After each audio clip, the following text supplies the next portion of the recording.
Hello दोस्तों, UPSC ज्ञानदायिनी के इस बेस्ट प्लेटफॉर्म पर आप सभी का स्वागत और अभिनंदन है। यूपी ट्रिपल एससी पेट संबंधित, जैसे मैंने कहा था कि 1885 से लेकर 1947 तक की हर एक चर्चा पर बात करने वाले हैं। मैंने आप सभी लोगों को कल बताया था कि सेकंड विश्व युद्ध या द्वितीय विश्व युद्ध से शुरू करने वाले हैं, तो आज हम वहीं से शुरू करेंगे आपका टॉपिक।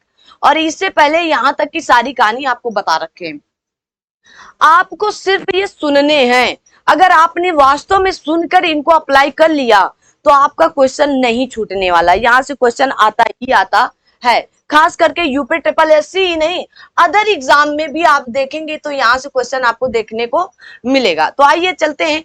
जैसे कहा गया, द्वितीय विश्व युद्ध 1 सितंबर 1939 को जर्मनी के पोलैंड पर आक्रमण के साथ प्रारंभ हुआ था।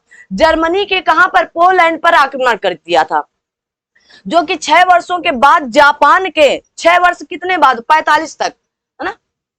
जापान के हिरोशिमा और नागासाकी पर अमेरिका द्वारा परमाणु बम गिराए जाने के बाद 1945 में समाप्त हुआ था। याद रखना है। तो द्वितीय विश्व युद्ध 1939 से शुरू हुआ और 1945 तक गया, ठीक है, याद है। और नागासाकी और हिरोशिमा पर किसने बम फेंका? या परमाणु बम फेंका था ना, किसने? परमाणु बम गिराए? अमेरिका ने। आइए, कहा गया है कि आपके विंस्टन चर्चिल द्वितीय विश्व युद्ध के दौरान क्या थे? तो ब्रिटेन के प्रधानमंत्री थे 45 तक ना। कहा गया है कि यहीं पर कैम्ब्रिज विश्वविद्यालय की एक छात्र चौधरी रहमत अली ने वर्ष 1933 में पाकिस्तान शब्द का सर्वप्रथम प्रयोग किया था। कौन? चौधरी रहमत अली ने। इंपॉर्टेंट है, कई बार यहां तक कि पीसीएस और आरओ में भी ये प्रश्न पूछा गया है। कहा गया नाउ मीन्स अब, now or never, are we to live for Paris forever. तो नाम से वितरित अपने पंपलेट में किया।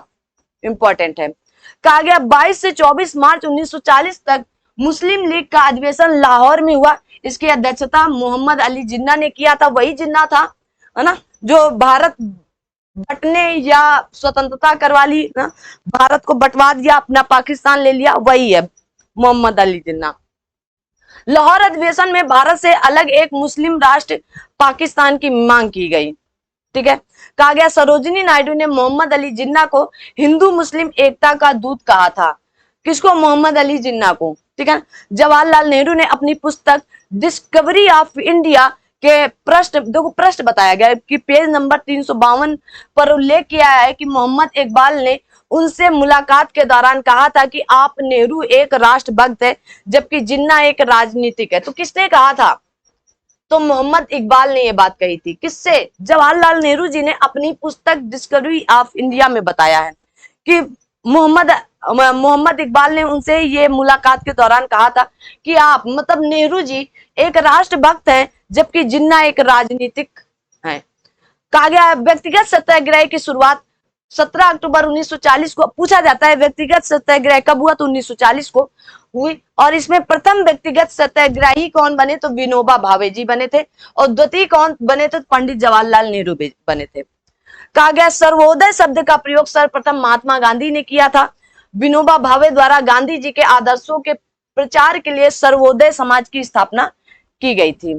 महात्मा गांधी ने क्रिप्स मिशन प्रस्ताव को, कहा गया, उत्तर तिथिपीय चेक, ठीक है, मतलब पोस्ट डेटेड चेक की संज्ञा दी थी। पूछा जाता है कि जो क्रिप्स मिशन भारत आया था उसको किसने क्या कहा? तो महात्मा गांधी जी ने कहा था पोस्ट डेटेड चेक है, ठीक है। क्रिप्स मिशन के साथ कांग्रेस के आधिकारिक वार्ताकार पंडित जवाहरलाल नेहरू एवं मौलाना आजाद थे। कौन थे? तो पूछा जाता है आधिकारिक वार्ताकार कौन थे? तो पंडित जी और मौलाना जी थे। क्रांतिकारी आंदोलन तथा उग्र राष्ट्रवाद का उदय हुआ। और यहाँ पर आप देखेंगे वीडी सावरकर, जिनका पूरा नाम अगर आपसे पूछा जाए तो विनायक दामोदर सावरकर द्वारा 1899 ईस्वी में स्थापित मित्र मेला ही वर्ष 1904 में एक गुप्त सभा अभिनव मित्र या अभिनव भारत में परिवर्तित हुआ। जो मित्र मेला का उन्होंने स्थापना किया था, मित्र मेला स्थापित हुआ था कब? 1899। और उसी का नाम 1904 में अभिनव भारत या गुप्त सभा के रूप में अभिनव भारत में परिवर्तित कर दिया था, ठीक है। कहा गया जतेंद्र नाथ मुखर्जी ने 1879 से लेकर 1915 ईस्वी तक बंगाल के क्रांतिकारी थे। कहां के? बंगाल के। अनुशीलन समिति पूछी जाती है स्थापना प्रमथ मित्रा, ठीक है ना, जिसे पी मित्रा और यहाँ पर पुलिन दास द्वारा की गई थी। अनुशीलन समिति की स्थापना किसके द्वारा की गई थी? तो प्रमथ मित्रा द्वारा की गई, इन्हीं को पी मित्रा कहा जाता है। और उनके साथ उनके सहयोगी के रूप में पुलिन दास जी थे। कौन थे? पुलिन दास जी थे। कहा गया जून 1897 में चापेकर बंधुओं ने पूना की प्लेग कमेटी के अध्यक्ष रैंड और लेफ्टिनेंट आयरस्ट की हत्या कर दी थी। देश में उचित ढंग से क्रांतिकारी आंदोलन का संचालन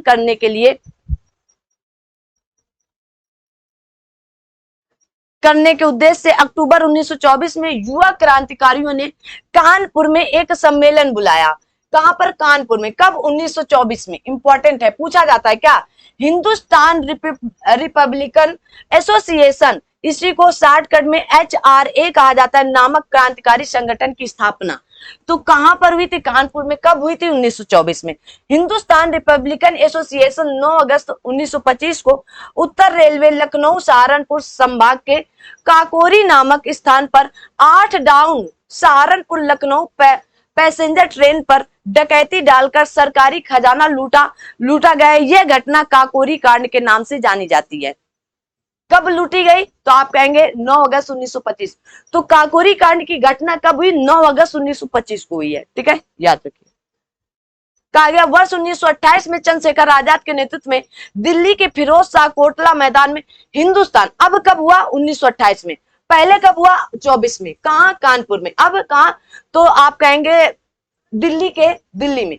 कौन सा? हिंदुस्तान सोशलिस्ट रिपब्लिकन एसोसिएशन, और उसका नाम था HRA और इसका नाम HSRA हो गया। देखो शॉर्टकट में की स्थापना किसके द्वारा की गई? तो आप कहेंगे चंद्रशेखर आजाद के द्वारा। इंपॉर्टेंट है, पूछा जाता है।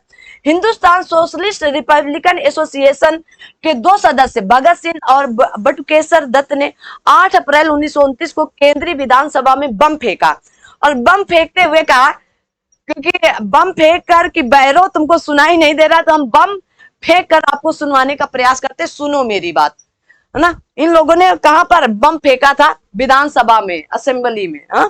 आइए, 23 मार्च 1931 को भगत सिंह, राजगुरु और सुखदेव को फांसी दी गई थी। इंपॉर्टेंट है, पूछा जाता है किस दिन भगत सिंह को, राजगुरु को और सुखदेव को फांसी दी गई थी? तो 23 मार्च 1931 को। ठीक है, याद रखना। चटगांव शास्त्रागार धावे को मास्टर दा के नाम से प्रसिद्ध सूर्यसेन ने आयोजित किया था। इनसे पूछा जाता है, खास करके ये प्रश्न बनकर आता है कि चटगांव शास्त्रागार का नाम से कौन प्रसिद्ध है? तो सूर्यसेन जी प्रसिद्ध है। इन्हीं का नाम मास्टर दा, क्योंकि ये टीचर थे, मास्टर दा के नाम से भी प्रसिद्ध है। सूर्यसेन बंगाल में इंडियन रिपब्लिकन आर्मी IRA की स्थापना किए थे। ठीक है। लाहौर षड्यंत्र केस के अंतर्गत गिरफ्तार जतिन दास ने जेल में राजनीतिक बंदी का दर्जा प्राप्त करने के लिए भूख हड़ताल की थी। ठीक है। 64 दिन की भूख हड़ताल के बाद 13 सितंबर 1929 को उनकी हत्या हो गई थी। कितने? 64 दिन ना। जैसे आपके प्रथम भाषाई आधार पर भूख हड़ताल 56 दिन की रामल्लू पोटल्ली जी ने किया था, 56 दिन के।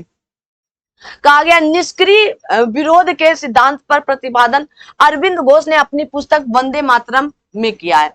किसका? निष्क्रिय विरोध। दिसंबर 1931 में बंगाल की 2 स्कूली छात्राओं शांति घोष और सुनीति चौधरी ने एक जिला अधिकारी को गोली मारकर उसकी हत्या कर दी थी। किसने? तो पूछा जाएगा, शांति घोष जी थी और सुनीति चौधरी जी थी। इंपॉर्टेंट है, बड़ी दमखम रखती थी ना स्कूली छात्राओं ने ना, एक जिला अधिकारी को गोली मारकर हत्या कर दी। 1932 में बीना दास, कौन थी? बीना दास ने दीक्षांत समारोह में उपाधि ग्रहण करने के समय बहुत नजदीक से गवर्नर पर गोली चलाई। क्या चलाई थी? गवर्नर पर गोली चलाई थी। ठीक है, याद रखना। कहा गया भगत सिंह ने कहा था, आलोचना और स्वतंत्र चिंतन एक क्रांतिकारी की 2 विशेषताएं हैं। उसकी आलोचना और स्वतंत्र चिंतन। फरवरी 1905 में लंदन में श्यामजी कृष्ण वर्मा ने इंडियन होम रूल सोसाइटी की स्थापना की, जिसे इंडिया हाउस के नाम से भी जाना जाता है। कहा गया गदर पार्टी की स्थापना 21 अप्रैल 1913 को पराधीन भारत को अंग्रेजों से स्वतंत्र कराने के उद्देश्य से की गई थी। किसकी? गदर पार्टी की स्थापना। गदर पार्टी का मुख्यालय सैन फ्रांसिस्को अमेरिका में स्थित है। कहां पर? अमेरिका में है, याद कर रखना। आगे आते हैं, कहा गया है राजा महेंद्र प्रताप ने अपने सहयोगी बरकतुल्लाह के साथ प्रथम महायुद्ध के दौरान 1915 में काबुल अफगानिस्तान में भारत की प्रथम अस्थायी सरकार का गठन किया था। इंपॉर्टेंट है, याद करके रखो इनको। आगे आता है कि वर्ष 1907 में भीखाजी रुस्तम कामा ने स्टुटगार्ट या जर्मनी की अंतरराष्ट्रीय समाजवादी कांग्रेस में भाग लिया, जहां इन्होंने प्रथम भारतीय राष्ट्रीय झंडे को फहराया, जिसकी डिजाइन इन्होंने स्वयं की थी। स्वयं वीडी सावरकर एवं श्याम जी के वर्मा के साथ मिलकर संयुक्त रूप से तैयार की थी। किसने? तो आप कहेंगे भीमाजी रुस्तम कामा ने, स्टुटगार्ट जर्मनी में। इन्हीं को भारतीय क्रांति मां के नाम से जाना जाता है। भीखाजी रुस्तम कामा भारतीय क्रांति की मां के रूप में विख्यात है। कहा जाता है कामागाटा मारू क्या था? एक जहाज हुआ करता था, कनाडा की यात्रा पर निकला एक जलपोत था, जिसे प्रथम विश्व युद्ध के दौरान भारत के गुरदीप सिंह ने किराए पर लेकर उस पर 376 यात्रियों को बैठाकर कनाडा के बंदरगाह वैंकूवर की ओर प्रस्थान किया गया था। लेकिन गए थे, लेकिन इनको वापस कर दिया गया था। फिर बजबज बंदरगाह पर ये वापस कलकत्ता आए थे, और यहाँ पर ये तो पूछा जाता है कामागाटा मारू एक घटना है, कौन सी? तो पूछा जाता है कि ये एक जलस्रोत है, खास करके यही प्रश्न बनता है। कहा गया विधायी संशोधन तथा ब्रिटिश इंडियन एक्ट 1935 जो आया, इसमें ब्रिटिश सरकार ने कंपनी में व्याप्त भ्रष्टाचार एवं कुप्रशासन को दूर करने के लिए 1773 का रेगुलेटिंग एक्ट पारित किया था। अच्छा, रेगुलेटिंग एक्ट 1773 के द्वारा सर्वप्रथम कलकत्ता में एक सर्वोच्च न्यायालय की स्थापना की गई। इसमें एक मुख्य न्यायाधीश तथा 3 अन्य न्यायाधीशों की नियुक्तियां की गई थी। 1974 में उच्चतम न्यायालय का गठन किया गया। इसके मुख्य न्यायाधीश एलिजा एम्पे थे मुख्य न्यायाधीश, तथा इसमें 3 जो मेंबर थे उसमें चैम्बर्स, लेमेस्टर एंड हाइड अन्य मुख्य न्यायाधीश के रूप में रहे। 1786 के अधिनियम के अनुसार विशेष अवस्था में गवर्नर जनरल को अपनी परिषद के निर्णयों को रद्द करने तथा अपने निर्णयों को लागू करने का अधिकार भी दे दिया गया था। इंपॉर्टेंट है, चिपका के रखो, है ना। ये आप नहीं पढ़ेंगे, ये मुझे भी पता है ना, तो आप सुन तो सकते हो ना। सुनिए, कहा गया कॉर्नवालिस जिला कलेक्टरों को अधिक शक्तिशाली नहीं बनाने देना चाहता था, अतः शक्तियों के पृथक्करण के सिद्धांत को अपनाया। कहा गया ईस्ट इंडिया कंपनी के भारतीय व्यापार के एकाधिकार को चाय एवं चीन के साथ व्यापार के अतिरिक्त 1813 के चार्टर एक्ट के द्वारा समाप्त कर दिया गया था।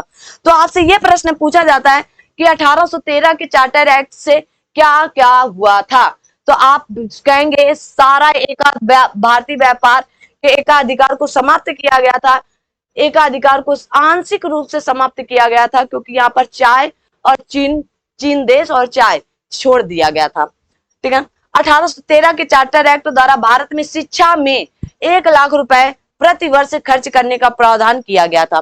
चार्टर एक्ट 1833 द्वारा कंपनी के सभी वाणिज्यिक अधिकार समाप्त कर दिए गए तथा उसे भविष्य में केवल राजनीतिक कार्य ही करने थे। आगे आता है 1833 के अधिनियम द्वारा बंगाल का गवर्नर जनरल अब समूचे भारत का गवर्नर जनरल बन गया था। 1833 के अधिनियम द्वारा कानून बनाने के लिए गवर्नर जनरल की परिषद में एक कानूनी सदस्य चौथे सदस्य के रूप में शामिल किया गया।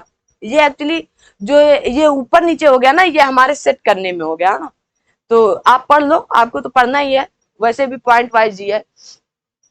ये ऊपर नीचे मतलब सेट करने में हो गया, ठीक है ना, तो कोई समस्या नहीं होनी चाहिए आपको। आगे बढ़ते हैं।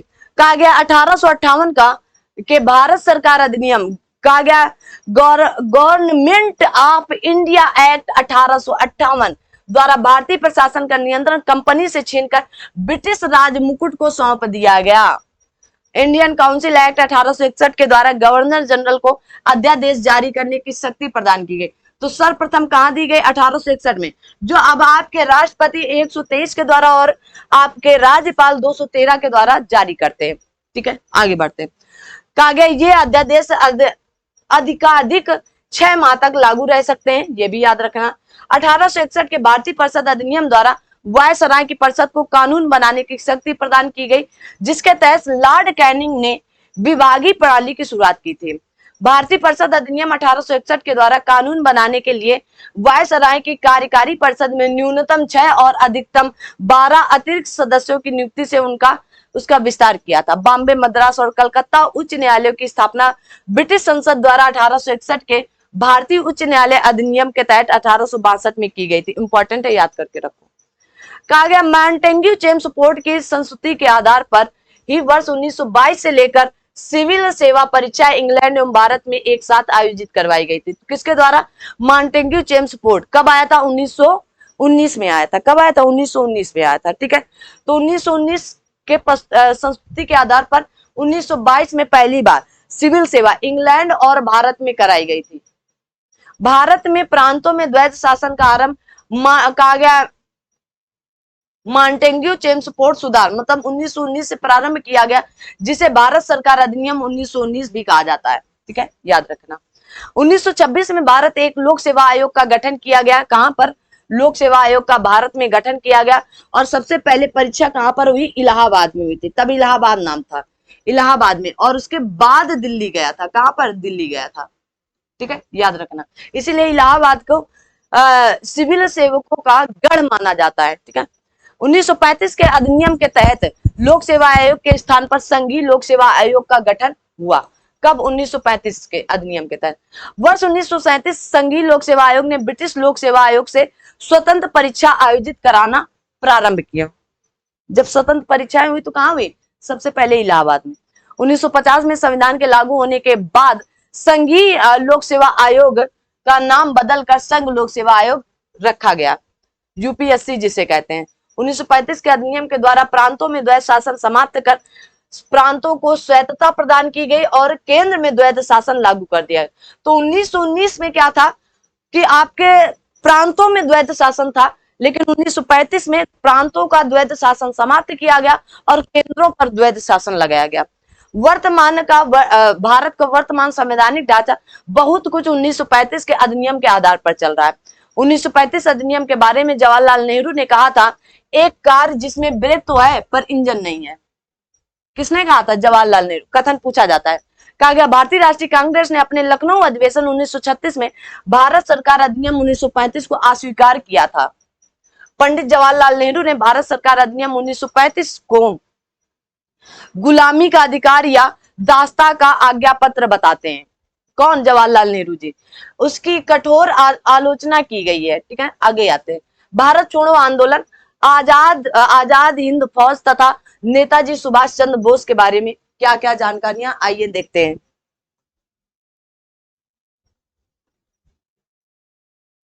कहा गया वर्धा में, दिख रहा है ना, वर्धा में 14 जुलाई 1942 को हुई कांग्रेस की समिति की बैठक में भारत छोड़ो नामक प्रस्ताव पास किया गया। इसकी अध्यक्षता किसने किया था? अबुल कलाम आजाद। कब? 1940 से लेकर 46 तक यही किए थे। और कब भारत छोड़ो? तो 42 में आया था। ठीक है, कहा गया 7 अगस्त 1942 को मुंबई के ऐतिहासिक ग्वालिया टैंक में अखिल भारतीय कांग्रेस कमेटी की वार्षिक बैठक हुई, जिसमें वर्धा प्रस्ताव भारत छोड़ो की पुष्टि की गई थी। कुछ संशोधनों के बाद 8 अगस्त 1942 को प्रस्ताव स्वीकार कर लिया गया और भारत के स्वतंत्रता संघर्ष के तहत अंग्रेजों के विरुद्ध भारत छोड़ो आंदोलन प्रारंभ करने की घोषणा की गई। 8 अगस्त 1942 को अखिल भारतीय कांग्रेस कमेटी की बैठक पंडित जवाहरलाल नेहरू द्वारा भारत छोड़ो प्रस्ताव पेश किया गया था, जिसका सरदार वल्लभ भाई पटेल ने समर्थन किया था। किसने? सरदार वल्लभ भाई पटेल।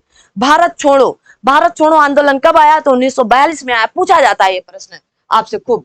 ठीक है, इस प्रस्ताव का आलेख स्वयं महात्मा गांधी ने नेहरू और आजाद से सहयोग से बनाया था।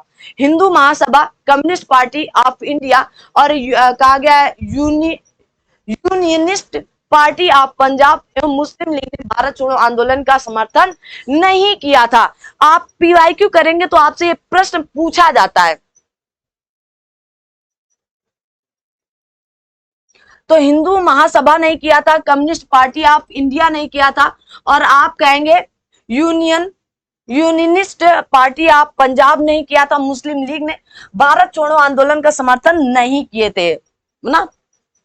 आगे 19 अगस्त 1942 को भारत छोड़ो आंदोलन प्रारंभ हो गया, और आंदोलन प्रारंभ होते ही ऑपरेशन जीरो आवर के तहत गांधी जी तथा अन्य चोटी के कांग्रेस नेताओं को गिरफ्तार कर लिया गया। मतलब अन्य चोटी मतलब जो मेन सदस्य थे उनको क्या कर लिया गया, गिरफ्तार कर लिया गया।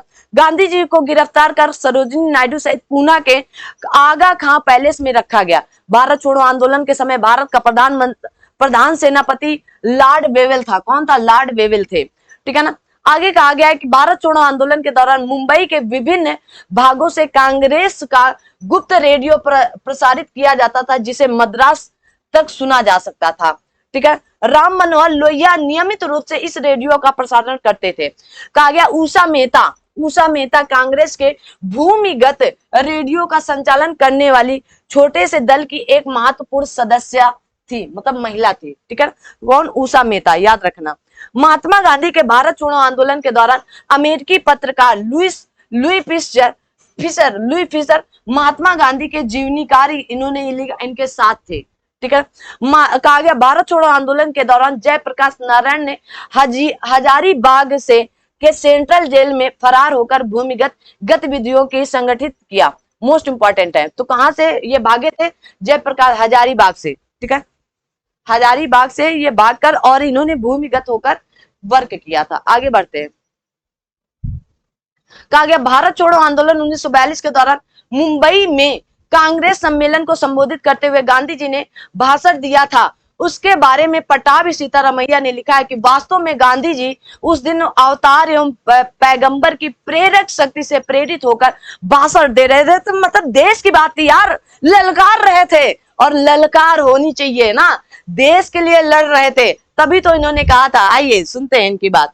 भारत छोड़ो आंदोलन की महत्वपूर्ण विशेषता थी देश के कई स्थानों पर समांतर सरकारों की स्थापना।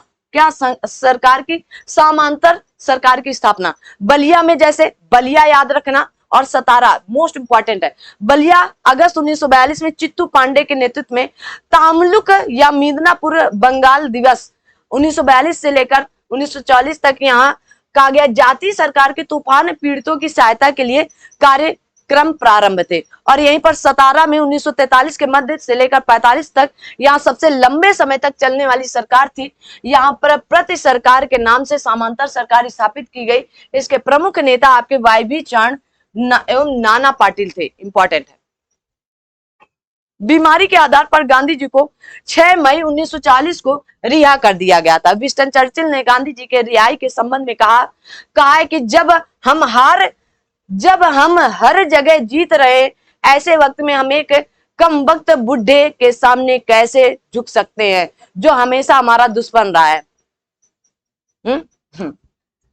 वही तो है ना। जब इन्होंने ऐसा कहा तो तमाचा भी मिला पीछे से। आइए, भारत छोड़ो या इसी को क्विट इंडिया तथा करो या मरो का नारा यूसुफ मेहर अली ने दिया ना। प्रसिद्ध किसने किया था?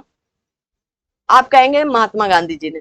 नेताजी सुभाष चंद्र बोस का जन्म, अब नेताजी से पूछा गया, इतनी बात हो गई, तो 23 जनवरी 1897 को उड़ीसा के कटक में हुआ था। इंपॉर्टेंट है।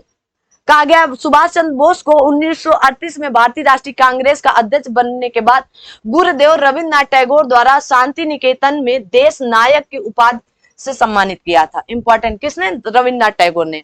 महात्मा गांधी ने सुभाष चंद्र बोस को देशभक्तों का देशभक्त कहा था। देशभक्तों का देशभक्त सुभाष चंद्र बोस। सुभाष चंद्र बोस ने कांग्रेस के अध्यक्ष का पद त्याग देने के बाद 3 मई 1939 को फॉरवर्ड ब्लॉक की स्थापना किए थे। आजाद हिंद फौज की स्थापना मूलतः कैप्टन मोहन सिंह ने की थी। किसने की थी? कैप्टन मोहन सिंह ने की थी। आजाद हिंद फौज की पहली डिवीजन का औपचारिक गठन 1942 में हुआ और कैप्टन मोहन सिंह इसके प्रथम सेनापति बने। कहा गया 1943 को सुभाष चंद्र बोस ने सिंगापुर में स्वतंत्र भारत की अस्थायी सरकार या आजाद हिंद सरकार का गठन किया। आजाद हिंद फौज का पुनर्गठन 1943 को सुभाष चंद्र बोस के नेतृत्व में हुआ। और कहा गया कांग्रेस ने आजाद हिंद फौज बचाओ समिति का गठन किया। किसने? कांग्रेस ने। जिसमें भूलाबाई देसाई के नेतृत्व में तेज बहादुर सप्रू और कैलाश नाथ काटजू, अरुणा आसफ अली और जवाहरलाल नेहरू प्रमुख वकील थे। कहा गया कैबिनेट मिशन आपका 1946 में दिल्ली आया। इसके अध्यक्ष भारत मंत्री लॉर्ड पैथिक लॉरेंस थे तथा अन्य दो मंत्रियों में स्टेफोर्ड क्रिप्स थे जो अध्यक्ष बोर्ड ऑफ ट्रेड थे और एवी अलेक्जेंडर जो नौसेना मंत्री थे। कैबिनेट मिशन के त्रिस्तरीय शासन व्यवस्था को सुझाया, ठीक है, त्रिस्तरीय शासन व्यवस्था को। लेकिन कैबिनेट मिशन 1946 ने वायसराय की एग्जीक्यूटिव काउंसिलिंग का पुनर्गठन कर अंतरिम सरकार के गठन का सुझाव दिया, जिसमें वार मेंबर सहित सभी विभाग भारतीय सदस्यों द्वारा क्षणिक धारण किए जाने। मौलाना अबुल कलाम आजाद कैबिनेट मिशन के भारत आगमन के समय भारतीय राष्ट्रीय कांग्रेस के अध्यक्ष थे। 1946 तक तो अध्यक्ष थे ना। 24 अगस्त 1946 को पंडित जवाहरलाल नेहरू के नेतृत्व में भारत की पहली अंतरिम राष्ट्रीय सरकार की घोषणा तथा 2 सितंबर 1946 को इसका गठन हुआ, जिसमें प्रारंभ में मुस्लिम लीग की भागीदारी नहीं थी, ठीक है ना। तो याद रखना, जो आपका नेहरू द्वारा पहली बार भारतीय राष्ट्रीय कांग्रेस अंतरिम राष्ट्रीय सरकार की घोषणा की गई, इसमें पहले प्रारंभ में मुस्लिम लीग की भागीदारी नहीं थी। आप पीसीएस को क्वेश्चन उठाकर देखेंगे, पूछा गया। लेकिन वर्ष 1946 के अंतरिम सरकार में आसफ अली को रेल और परिवहन विभाग सौंपा गया था। कहा गया लियाकत अली सहित लीग के 5 सदस्यों को 26 अक्टूबर 1946 सरकार में मंत्री बनाया गया, जिसके कारण 3 कांग्रेसी सदस्य सैयद अली जहीर और शरत चंद्र बोस तथा सर सफात अहमद खां को हटाना पड़ा था। 16 अगस्त 1946 की तिथि मुस्लिम लीग द्वारा सीधी कार्यवाही दिवस हेतु सुनिश्चित की गई थी। 16 अगस्त कैबिनेट मिशन प्लान के अंतर्गत संविधान सभा का गठन किया गया। कैबिनेट मिशन योजना के अनुसार जुलाई 1946 में संविधान सभा के चुनाव हुए। संविधान सभा का प्रथम अधिवेशन 9 दिसंबर 1946 को हुआ। इसके अस्थायी अध्यक्ष डॉक्टर सच्चिदानंद सिन्हा चुने गए। 11 दिसंबर 1946 को संविधान सभा की दूसरी बैठक कहां हुई? तो दूसरी बैठक दिल्ली में हुई, जब इसमें डॉक्टर राजेंद्र प्रसाद को स्थायी अध्यक्ष या निर्वाचित किया गया, चुना गया। कहा गया ब्रिटिश युग में जीवी मौलंकर जी को 1946 से 14 अगस्त 1947 तक केंद्रीय लेजिस्लेटिव असेंबली के अध्यक्ष रहे एवं भारत के स्वतंत्र होने के बाद लोकसभा के प्रथम अध्यक्ष के रूप में वर्ष 1952 से लेकर 55 तक रहे, ठीक है। आगे कहा गया, तो पूछा जाता है कि लोकसभा के प्रथम अध्यक्ष कौन थे? तो आपको बताना पड़ता है जेवी मौलंकर साहब थे। जेवी मौलंकर जी 1937 से लेकर 46 के दौरान बंबई प्रांत की लेजिस्लेटिव असेंबली की भी अध्यक्षता रहे थे। कहा गया भारत की स्वतंत्रता के समय क्लेमेंट आर एटली ब्रिटिश प्रधानमंत्री थे, जब हमारा भारत आजाद हो रहा था स्वतंत्रता के समय। आ गए ना स्वतंत्रता तक। आइए लास्ट पेज चल रहा है। कहा गया ब्रिटेन के प्रधानमंत्री इटली ने 20 अगस्त 1946 को हाउस ऑफ कॉमन्स में यह घोषणा किया कि अंग्रेज जून 1948 के पहले ही उत्तरदायी लोगों को सत्ता हस्तांतरित करने के उपरांत भारत छोड़ देंगे। माउंटबेटन योजना 1947 के अनुसार ब्रिटिश संसद द्वारा जुलाई 1947 में भारतीय स्वतंत्रता अधिनियम द इंडियन इंडिपेंडेंस एक्ट पारित किया गया, जिसमें भारत और पाकिस्तान नामक 2 डोमिनियन की स्थापना के लिए 15 अगस्त 1947 की तिथि निश्चित की गई। गांधी जी का यह सुझाव था कि अंतरिम सरकार पूर्ण रूप से लीग के नेता जिन्ना के हाथों में सौंप दी जाए, जिससे भारत में सांप्रदायिक दंगों को रोका जा सके। 15 जून 1947 को जिस समय कांग्रेस महासमिति ने दिल्ली में भारत के विभाजन का प्रस्ताव स्वीकृत किया, उस समय कांग्रेस के अध्यक्ष आचार्य जेपी कृपलानी जी थे, क्योंकि 46 तक तो आपके अबुल कलाम आजाद जी थे, ठीक है ना। आगे कहा गया 14-15 जून 1947 को संपन्न अखिल भारतीय कांग्रेस कमेटी की बैठक भारत विभाजन के विपक्ष में खान अब्दुल गफ्फार खां या सीमांत गांधी के मतदान किया था, विपक्ष में किया था ना, किसमें? भारत विभाजन के विपक्ष में किया था, ठीक है। डॉक्टर सैफुद्दीन किचलू ने 1947 में कांग्रेस कमेटी की बैठक द्वारा विभाजन के प्रस्ताव को पारित होने का राष्ट्रवाद का या संप्रदायवाद का के पक्ष में समर्पण के रूप में लिया। कहा गया 15 अगस्त 1947 की मध्य रात्रि केंद्रीय असेंबली में जनगण मन तथा इकबाल का गीत सारे जहां से अच्छा हिंदुस्तान हमारा, एम.एस. सुब्बालक्ष्मी ने गाया था। किसने गाया था? तो एम.एस. सुब्बालक्ष्मी ने गाया था। स्वतंत्र भारत के प्रथम गवर्नर जनरल लॉर्ड माउंटबेटन 1947 से 48 और प्रथम भारतीय गवर्नर जनरल आपके चक्रवर्ती राजगोपालाचारी 48 से लेकर 50 तक थे। श्री राजगोपालाचारी वर्ष 1948 से लेकर 50 के दौरान स्वतंत्र भारत के प्रथम भारतीय और अंतिम गवर्नर जनरल थे। आगे कहा गया स्वतंत्र भारत के प्रथम विधि मंत्री आपके बी.आर. अम्बेडकर जी थे और आर. कोपलैंड के स्पष्ट शब्दों में लिखा था कि भारतीय राष्ट्रवाद तो अंग्रेजी राज की ही संतति है। बहुत बढ़िया। ब्रिटिश राज में भारत के एकीकरण पर के.एम. पणिकर ने कहा था ब्रिटिश शासन की सबसे अधिक महत्वपूर्ण उपलब्धि भारत का एकीकरण था। विविध आ गया है, जैसे आमार सोनार बंगला गीत की रचना 1905 में बंग आंदोलन के दौरान रविन्द्रनाथ टैगोर ने किया था, पूछा जाता है। कहा गया भारत भारती के लेखक हिंदी के प्रसिद्ध कवि तथा राष्ट्र कवि की उपाधि से विभूषित मैथिली शरण गुप्त को दी जाती है। कहा गया इनकी अन्य प्रमुख रचनाएं जैसे पंचवटी, साकेत, यशोधरा, जयद्र, अवध आदि हैं। ठीक है, अब ये थे आपके वो जो आपके 19वीं शताब्दी में उड़ीसा अकाल पड़ा जो 1866 से 67 में भीषण के रूप में धारण किया, है ना। इस अकाल का प्रकोप समुद्र या सी आप कहा गया, कैलिमिटी कहा गया इसको। ठीक है, जे.बी. मौलंकर जो 1946 में असेंबली के अध्यक्ष बने, ऐसे प्रथम अध्यक्ष थे जिन्होंने औपचारिक विग त्याग कर गांधी टोपी पहनकर सदन की अध्यक्षता किए थे। कहा गया गुरुदेव रविन्द्रनाथ टैगोर को महान प्रहरी महात्मा गांधी ने कहा था। इसका जय जवान जय किसान का प्रसिद्ध नारा भारत के भूतपूर्व प्रधानमंत्री लाल बहादुर शास्त्री ने दिया था। ठीक है, भारत छोड़ो आंदोलन जो कि 9 अगस्त 1942 को प्रारंभ हुआ था के समय महात्मा गांधी ने आजादी हमारी पहुंच के अंतर्गत है, हमें इसे कसकर पकड़ना चाहिए। पंडित जवाहरलाल नेहरू ने स्वतंत्रता के पश्चात यह कहा था कि प्रत्येक वस्तु प्रतीक्षा कर सकती है परंतु कृषि नहीं। जवाहरलाल नेहरू के जीवनीकार आपके फ्रैंक मोरेस है। ठीक है ना। कहा गया लॉर्ड माउंटबेटन 1947-48 भारत के विभाजन के लिए मोहम्मद अली जिन्ना को उत्तरदायी ठहराया था। ठीक है, अगस्त 1923 में संपन्न बनारस हिंदू महासभा के अधिवेशन की अध्यक्षता पंडित मदन मोहन मालवीय द्वारा की गई थी और कहा गया डॉक्टर पट्टाभी सीतारमैया प्रमुख राष्ट्रवादी तथा आपके भारतीय राष्ट्रीय कांग्रेस के सरकारी इतिहासकार के रूप में जाने जाते हैं। कहा गया वर्ष 1929 के मध्य भारत सरकार ने भारतीय श्रम पर एक राजकीय आयोग की नियुक्ति किए थे। पत्र पत्रिकाएं और पुस्तकें कुछ ना, महात्मा गांधी के हिंदू स्वराज, एनी बेसेंट के न्यू इंडिया, बाल गंगाधर तिलक के केसरी, अबुल कलाम आजाद के इंडिया विंस फ्रीडम, आजाद है और फ्रीडम भी है, जवाहरलाल नेहरू की discovery of India, Annie Besant की कॉमनवेल्थ, सुभाष चंद्र बोस के the Indian struggle, Lala Lajpat Rai ji की अनहैप्पी इंडिया, जयप्रकाश नारायण जी की कहा गया टूवर्ड्स स्ट्रगल ना। कहा गया आपके स्प्रिंग टाइगर किसने कहा गया तो आप कहेंगे ट्यूयो ने कहा।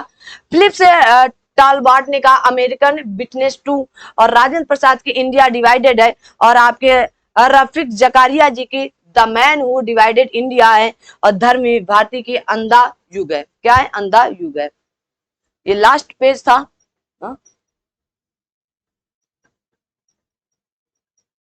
कहा गया एस.एन. बनर्जी की नेशन इन मेकिंग है, महात्मा गांधी की माई एक्सपेरिमेंट विद ट्रूथ है, अबुल कलाम आजाद की अल हिलाल भी है, जयशंकर प्रसाद की कामायनी भी है, महात्मा गांधी की यंग इंडिया, लाला लाजपत राय जी की ऑटोबायोग्राफिकल राइटिंग्स भी है। ठीक है ना। कहा गया दुर्गा दास की India from Curzon to Nehru and after, Sunil Gavaskar in runs and ruins, Katherine Mayo की मदर इंडिया है, Surendra Nath Banerjee ji the nation in making है, इंदिरा गांधी जी की कहा गया इटरनल इंडिया। ठीक है, याद रखना। कहा गया बी.एस. मिंसा की आपकी प्लानिंग एंड दी पुअर है। ठीक है, इनको याद रखना। कहा गया जे.एच. विटले इसके अध्यक्ष के रूप में निकले। ठीक है, ये इतने आप देख लें। भारत में सर्वप्रथम केरल में 1947 में साम्यवादी सरकार की स्थापना हुई थी, ठीक है ना। अबुल कलाम आजाद देवबंद से संबंधित है, उन्होंने अल नदवा का प्रकाशन किया था, ठीक है। चलिए, ये सारी बातें मैंने आपको पढ़ा दी हैं, वो अब बहुत खास नहीं थी। हाँ, ये सारी खास हैं और ये लास्ट पेज भी है, ठीक है ना। तो ये लास्ट पेज आपके लिए खास इसलिए है क्योंकि आपको देखना रहेगा। कहा गया इस कांग्रेस की अध्यक्षता पंडित जवाहरलाल नेहरू ने की थी। अलीपुर सेंट्रल जेल कोलकाता में स्थित है। इसकी स्थापना 1910 में की गई थी। हैदराबाद रियासत में सैनिकों की कार्रवाई के दौरान ऑपरेशन पोलो चलाया गया था। पश्चिम बंगाल राज्य का सचिवालय कहा गया राइट्स बिल्डिंग के नाम से जाना जाता है। वर्तमान में सर्वाधिक प्रचलित कैलेंडर ग्रेगोरियन कैलेंडर है। मदर टेरेसा का जन्म अल्बानिया में वर्ष 1910 में हुआ था और 18 वर्ष की आयु में उन्होंने एक मिशनरी की सदस्यता ग्रहण कर ली और 1957 में मदर टेरेसा की मृत्यु के समय उन्होंने भारत की नागरिकता प्राप्त की थी। फतेह सिंह राठौर को टाइगर मैन के उपनाम से जाना जाता है। विश्व की प्रथम महिला प्रधानमंत्री होने का गौरव कहा गया श्री माओ भंडार नायके को, जो श्रीलंका की हैं, ठीक है ना। 10 डाउनिंग स्ट्रीट ब्रिटिश प्रधानमंत्री के सरकारी आवास का नाम था। द्वितीय विश्व युद्ध के बाद जर्मनी अमेरिका प्रभावित पश्चिमी, तो इनके बारे में बताया गया, सारी कहानी बता चुके हैं। हाँ, इनको याद याद करें। सीमांत गांधी के नाम से खान अब्दुल गफ्फार खान को, राष्ट्रपिता महात्मा गांधी को, बापू महात्मा गांधी को, वयोध वृद्ध पुरुष दादा भाई नौरोजी को, लौह पुरुष के नाम से सरदार वल्लभ भाई पटेल जी को जाना जाता है। इनको देख लो फटाफट ना। पंजाब केसरी के नाम से लाला लाजपत राय जी जाने जाते हैं, ठीक है। कौन जाना जाता है? लाला लाजपत राय जी। लो, लाला लाजपत राय जी जाते हैं। और कहा गया आंध्र केसरी के नाम से टी प्रकाशम जाने जाते हैं। बंग बंधु के नाम से कहा गया शेख मुजिबुर रहमान जी जाने जाते हैं। देश बंधु के नाम से चित्तरंजन दास जाने जाते हैं देश बंधु, और दीन बंधु के नाम से कहा गया CF एंड्रूज जाने जाते हैं। लोकमान्य बाल गंगाधर तिलक जाने जाते हैं लोकमान्य, और लोक नायक के नाम से आपके जयप्रकाश नारायण जाने जाते हैं। महामना के नाम से मदन मोहन मालवीय जी जाने जाते हैं। कहा गया विरोधाभासों का मिश्रण मोहम्मद बिन तुगलक ने किया, उनके नाम से। मैन ऑफ कहा गया डिस्नी किसने? तो नेपोलियन बोनापार्ट के नाम से। देश रत्न डॉक्टर राजेंद्र प्रसाद के नाम से। आजाद शत्रु डॉक्टर राजेंद्र, नेताजी सुभाष चंद्र बोस, चाचा जी जवाहरलाल नेहरू, शहीद ए आजम भगत सिंह, और भारत कोकिला सरोजिनी नायडू, स्वर कोकिला लता मंगेशकर। कहा गया उड़न परी तो PT उषा, निर्मल हृदय मदर टेरेसा, सरदार तो सरदार वल्लभ भाई पटेल, तोता ए हिंद अमीर खुसरो, बापूजी नहीं, बापूजी वो थे बाबूजी जगजीवन राम जी। भारत का नेपोलियन समुद्रगुप्त को, लिटिल मास्टर सुनील गावस्कर को, हॉकी के जादूगर ध्यानचंद जी को। कहा गया फ्यूहरर तो आपके एडोल्फ हिटलर जी को, भारत का शेक्सपियर महाकवि कालिदास जी को, कायदे आजम मोहम्मद अली जिन्ना जी को। ये थी आपकी कहानी 1985 से लेकर 1947 तक की 2 वीडियो में कंप्लीट हुई। देखना बिल्कुल ना भूलें, ये आपका दायित्व होना चाहिए। थैंक यू सो मच, क्योंकि वीडियो लंबा हो रहा है ये हम भी जान रहे हैं। तो आज की क्लास यहीं तक। थैंक यू सो मच, आगे मिलते हैं, तब तक के लिए जय हिंद जय भारत।